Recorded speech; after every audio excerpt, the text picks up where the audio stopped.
Why are we, as a society, so captivated by serial killers? What is it about their stories that draws us in so deeply? Is it the gruesome nature of their crimes that shocks and horrifies us? Or perhaps a morbid curiosity to understand what lurks within the darkest corners of the human psyche? The human mind is a complex and mysterious entity. Whatever the reason, one thing remains certain: serial killers occupy a uniquely terrifying space in our collective imagination. They are the stuff of nightmares and legends. The world has borne witness to unspeakable acts of violence, leaving us grappling with the question: what transforms an ordinary human being into a predator of the most horrific kind? How does one cross that line? While there is no single answer, years of research and investigation have revealed chilling patterns in the minds of these individuals. These patterns offer glimpses into their twisted logic. Delving into the minds of serial killers is not for the faint of heart. It requires a deep dive into the abyss of human depravity. It demands objectivity, a strong stomach, and an unyielding commitment to unraveling the darkest truths about human nature. The journey is as harrowing as it is enlightening, yet it is a pursuit of paramount importance. Understanding these dark minds can lead to greater societal safety. By understanding the motivations, fantasies, and psychological underpinnings that drive these individuals, we equip ourselves to better identify, apprehend, and potentially prevent similar tragedies in the future. Knowledge is our best defense against such horrors. While each serial killer is unique, presenting a distinct set of motivations and modus operandi, there are often common psychological threads that bind them together, weaving a dark tapestry of the human mind. Many exhibit signs of psychopathy, characterized by a lack of empathy, remorse, and a blatant disregard for social norms and the well-being of others. This emotional detachment allows them to inflict pain and suffering without experiencing the pangs of conscience that would cripple most individuals, making their actions all the more chilling. Their crimes are often premeditated, meticulously planned, and fueled by deeply ingrained fantasies of control, domination, and often a perverse sense of pleasure derived from the suffering of their victims. Another common characteristic is a fascination with death and violence, often manifesting in childhood through cruelty to animals, or an obsession with fire setting, which are early warning signs. This fascination, coupled with a lack of empathy, creates a dangerous cocktail that can, under the wrong circumstances, explode into acts of unspeakable violence, leaving a trail of devastation. It's important to note that while these traits are common, they are not deterministic, meaning they do not guarantee a future of crime. Not every individual with psychopathic tendencies or a troubled childhood will become a serial killer. Many receive help and lead productive lives. It is the convergence of multiple factors, both biological and environmental, that ultimately shape these individuals and their horrific deeds, making the study of their minds a complex and crucial endeavor. Ted Bundy.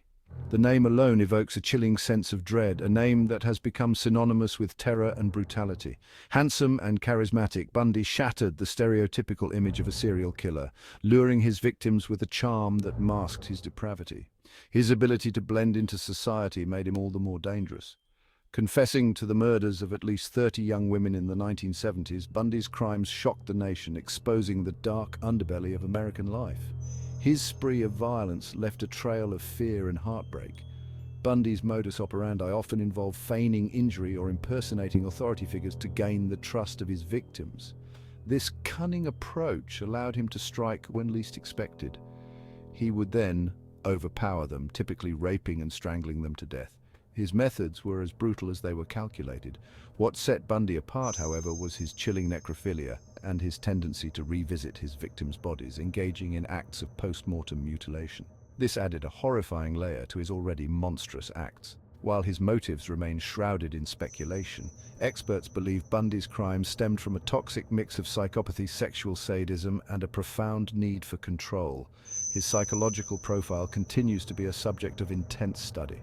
His actions were not merely about taking lives, but exerting absolute power over his victims, even in death. This need for dominance was a driving force behind his heinous acts. Bundy's case underscores the deceptive nature of evil. His outward appearance was a stark contrast to the darkness within. It can lurk beneath the surface of seemingly ordinary individuals, reminding us that monsters don't always lurk in the shadows. Sometimes they smile at us from across the room. This chilling reality forces us to reconsider our perceptions of those around us. John Wayne Gacy, the killer clown, embodied the horrifying juxtaposition of normalcy and depravity. A well-liked contractor and amateur clown, Gacy used his position of trust to lure young boys and men to his home, where he would torture, rape, and murder them. Between 1972 and 1978, Gacy murdered at least 33 young men, burying most of their bodies in the crawl space beneath his house. His crimes sent shockwaves through America, shattering the illusion of safety within suburban neighborhoods. Gacy's case exposed the dark side of the American dream, where a seemingly ordinary man living a double life could commit acts of unimaginable cruelty. His story serves as a chilling reminder that evil can lurk behind the most unassuming facades. Aileen Wuornos, a name synonymous with a very different kind of monster, challenged conventional perceptions of female serial killers. Wuornos, a prostitute operating in Florida in the late 1980s, shot and killed 6 men, claiming self-defense in each instance. Wuornos' life was one marred by abuse, neglect, and hardship. Abandoned by her parents and subjected to sexual abuse, she turned to prostitution at a young age, living on the fringes of society. While her claims of self-defense were contested, her case sparked debate about the complexities of female aggression and the role of trauma in shaping violent behavior. Wuornos' story forces us to confront uncomfortable truths about societal inequalities, the cycle of abuse, and the devastating impact of untreated mental illness. Her case serves as a stark reminder that monsters are not born but shaped by the very society that fears them.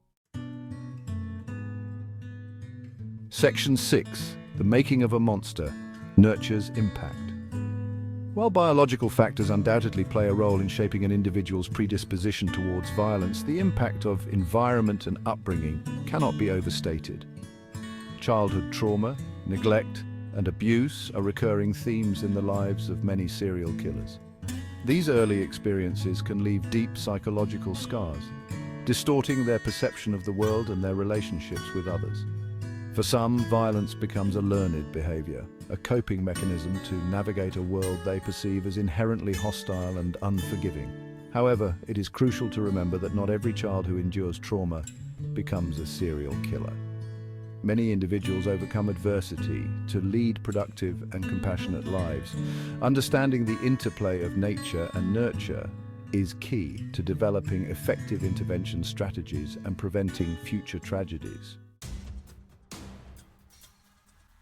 Section 7. The Devil We Know, the Importance of Understanding. The study of serial killers is not an exercise in morbid curiosity. It is a crucial endeavor to comprehend the darkest aspects of human behavior and develop strategies to combat them. By delving into their minds, we gain valuable insights into the motivations, triggers, and psychological vulnerabilities that contribute to their crimes. This knowledge is instrumental in developing effective criminal profiles, aiding law enforcement agencies in apprehending these predators before they claim more victims. Understanding their modus operandi, victim selection patterns, and psychological signatures can mean the difference between a successful prosecution and a cold case. Section 8. Beyond the Shadows of Doubt. The Future of Profiling. The field of criminal profiling, while still in its relative infancy, has made significant strides in recent decades. We are moving away from the limitations of intuition and subjective analysis towards a more data-driven and evidence-based approach. Advances in forensic science, DNA technology, and psychological assessment tools are providing investigators with unprecedented insights into the minds of criminals. By harnessing the power of data analytics and machine learning, we can identify patterns and predict behavior with increasing accuracy. However, it is imperative to remember that profiling is not an exact science. It is a tool that, when used responsibly and ethically, can aid in investigations and potentially save lives. We must remain vigilant against biases and ensure that profiling efforts are grounded in scientific rigor and respect for human rights. Section 9. A Final Thought. The world of serial killers is a chilling and complex one, forcing us to confront the darkest aspects of human nature. While we may never fully comprehend the motivations behind these horrific acts, it is our duty to continue to study, learn, and evolve our understanding. By unraveling the mysteries of the criminal mind, we honor the victims, seek justice for their families, and strive to create a safer world for everyone. The pursuit of knowledge, even in the darkest of places, is a testament to our shared humanity and our unwavering commitment to a just and compassionate society.